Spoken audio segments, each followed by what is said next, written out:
அன்பு நேயர்களே வணக்கம். ராமநவமி நம்மெல்லாம் ஆவலோடு எதிர்பார்த்த அற்புதமான உற்சவம். பல கோயில்களிலே ரொம்ப விசேஷமாக நடக்கக்கூடிய உற்சவம். எல்லா பெருமாள் கோயில்லையும் ராமர் சன்னதி இருந்தால் அங்கே நடக்கக்கூடிய உற்சவம். எத்தனையோ ஊர்களிலே பஜனை மடங்கள் இருக்கும், ராமானுஜ கூடங்கள். ராமானுஜர் செய்த மிகப்பெரிய ஒரு புரட்சிகரமான ஒரு விஷயம். அவர்களெல்லாம் ஹார்மோனியத்தையும் அந்த மிருதங்கத்தையும் வைத்துக்கொண்டு ராமநாமத்தை உற்சாகமாக பாடுவார்கள். அங்கேயெல்லாம் ராமநவமி விசேஷமாக 11 நாட்கள் நடக்கும். பல இடங்களில் பார்த்திங்கன்னா ஒரு உபய கைங்கரியமாக வெளியில் பெரிய கொட்டாய்கள் போட்டு அதிலே அன்பர்களையெல்லாம் திரட்டி ராமாயணத்தை பாராயணம் செய்வது அல்லது உபன்யாசம் செய்வது அல்லது பூஜை செய்வது, சீதா கல்யாணம் நடத்துவது, இந்த பாகவத சம்பிரதாயத்திலே நடத்துவது, அனுமனுடைய அந்த விழாவை நடத்துவது, உற்சவங்களை நடத்துவது, இப்படியெல்லாம் செய்கின்ற வழக்கம் கிராமத்திலே கூட உண்டு. அப்படிப்பட்ட ஒரு நாள் இந்த ஸ்ரீராமநவமி. பொதுவாகவே அஷ்டமி நவமி என்பது இந்த 2 நாளும் வாழ்வியலுக்கு பொருத்தமில்லாத நாட்கள். ஆனால் ஆன்மீகத்துக்கு இது 2ம் உயர்வான நாட்கள். ஒன்று தட்சிணாயனம் என்று சொல்லப்படுகின்ற ஆவணி மாதத்திலே அஷ்டமியிலே பகவான் கண்ணனாக அவதாரம் செய்தார்.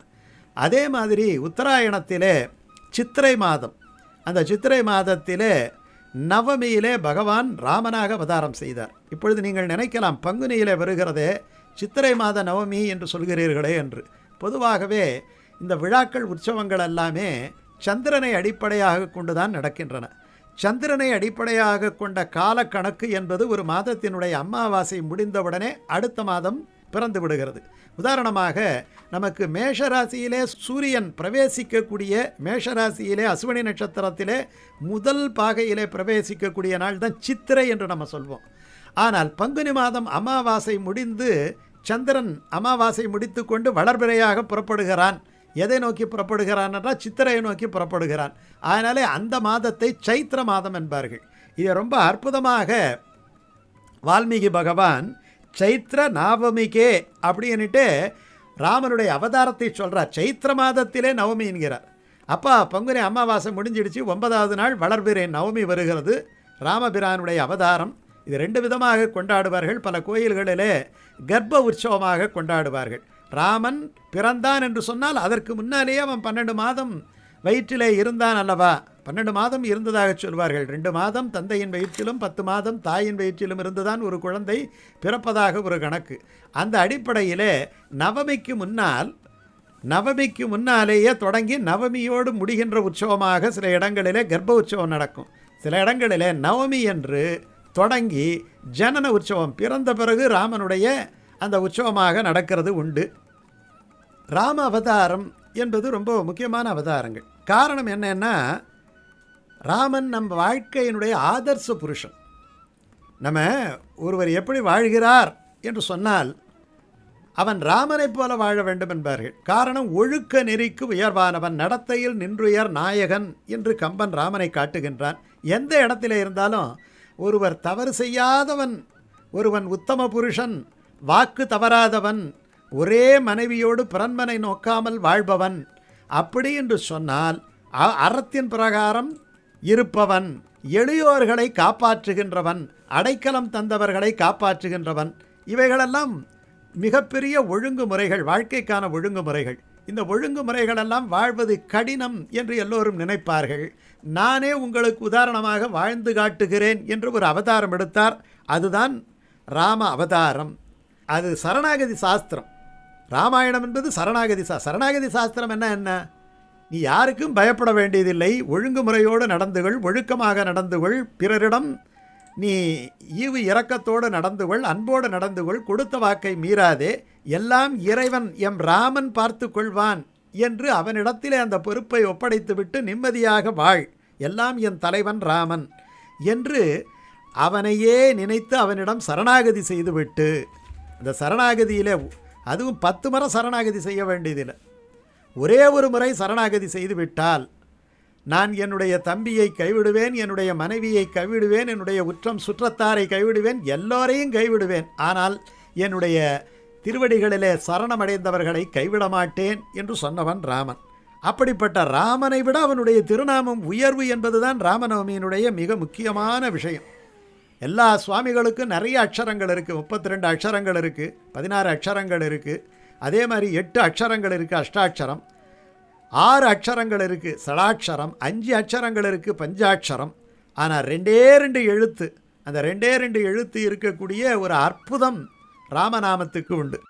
ராமநவமியிலே ராமநாமத்தை சொல்ல வேண்டும். இதை அது என்னென்ன தரும் என்பதை மிக அழகாக சொல்லுகிறது. நன்மையும் செல்வமும் நாளும் நல்குமே, திண்மையும் பாபமும் சிதைந்து தேயுமே, ஜென்மமும் மரணமும் இன்றி தீருமே, இம்மையே ராமா என்ற 2 எழுத்தினார். யாரெல்லாம் ராமநாமத்தை சொல்லுகிறார்களோ அவர்களுக்கு மறுமையில் போய் நம்ம சொர்க்கத்தையோ இல்லாட்டி மோட்சத்தையோ ஆழ்வது என்பது கிடையாது. இம்மையிலேயே பாவங்களை எல்லாம் தேய்த்து பொசுக்கி நன்மையை செல்வத்தை அள்ளி அள்ளி தரும். இந்த ஆண்டு அந்த ராமநவமி பங்குனி மாதம் 18ஆம் தேதி வெள்ளிக்கிழமை வருகிறது. அன்றைக்கு நவமி 16 நாழிகை, கிட்டத்தட்ட பகல் 12:32 வரைக்கும் இருக்குது. நவமி இருக்குது. புனர்வசு நட்சத்திரம் மாலை 5:30 மணி. அதே நேரத்தில் பார்த்திங்கன்னா பகல்லையே கடகராசிக்காரர் இல்லையா ராமன், கடகத்திலே சந்திரன் வந்து நின்று விடுகின்றான். கடகத்திலே சந்திரன் ஆட்சி. அப்படிப்பட்ட ஒரு அற்புதமான ஒரு நாள் இந்த ராமநவமி வெள்ளிக்கிழமை 27ஆம் தேதி வருகிறது. பொதுவாகவே இந்த அஷ்டமியில் இரவில் கொண்டாட வேண்டும். ராமநவமியை பகலிலே உச்சி காலத்திலே கொண்டாட வேண்டும். அன்றைக்கு எப்படி கொண்டாட வேண்டும்?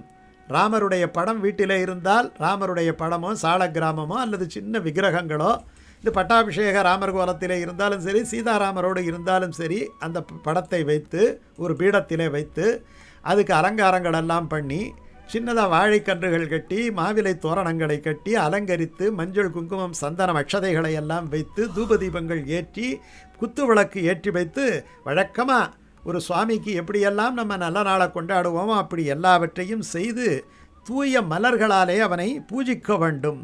தூய மலர்கள், அந்த மலர்களாலே துளசி மாலையை போட்டு தூய மலர்களாலே அன்றைக்கு பூஜிக்க வேண்டும். அன்றைக்கு ரொம்ப முக்கியமாக என்ன பண்ணனா, அதிதி சத்காரம் பண்ண வேண்டும். அல்லது ஏழைகளுக்கு தானமோ இல்லாட்டி போனால் ஒரு வாய் சாப்பாடோ போட வேண்டும். அன்றைக்கு நைவேத்தியங்கள் என்று எடுத்துக்கொண்டால் பஞ்சாமிர்தம், பானகம், நீர், மோர், பாயசம், வடை இவைகளெல்லாம் வைத்து படைக்க வேண்டும்.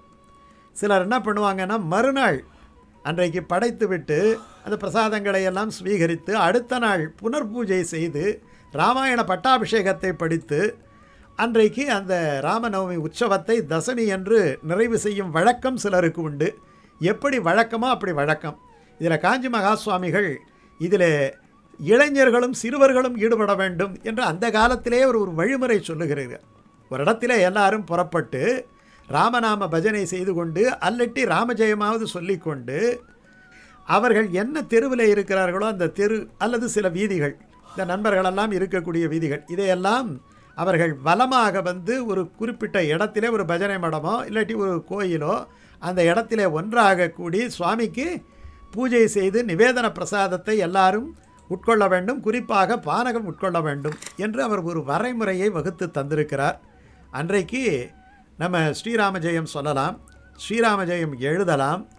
அதுக்கு லிகித ஜபம் என்று சொல்லுவார்கள். அதை எழுதி மாலையா சுவாமிக்கு போடலாம். அன்றைக்கி சொல்ல வேண்டிய ஒரு பாடல், அந்த பாட்டு தான் பலச்சுருதியாகவும் சொல்லப்பட்டிருக்கிறது. அந்த பாடலை எல்லோருமே குடும்பத்தோடு சேர்ந்து பாராயணம் பண்ணலாம்.